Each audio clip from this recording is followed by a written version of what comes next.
Полномочного представителя президента России в Центральном федеральном округе Мурата Зязикова. Представитель самого мужественного народа. Ахмад Хаджи умел собирать людей. Он умел вот в самое тяжелое время сплотить людей на самом главном. Не на просто чувстве любви, а на самом деле на неискоренимом таком понимании, на вечном, это любви к своей родине, к своему народу.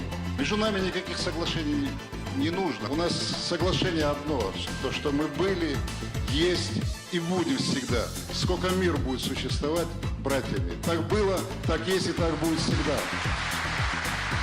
На каждом историческом этапе появляются личности.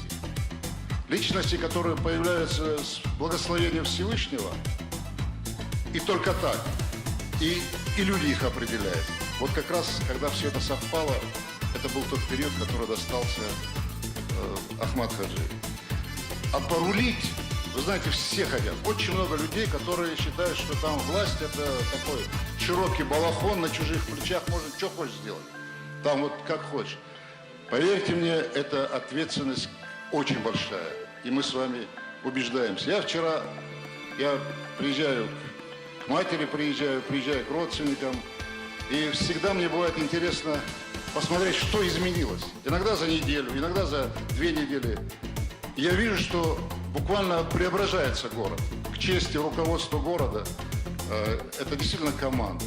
Ахмад Хаджи вот вытащил из разрухи, из руин. А то, что он хотел увидеть, делает сегодня Рамзан. И я хочу сказать одно, самое главное. Ахмад Хаджи дал дьяволу, Рамзан ходал духовал.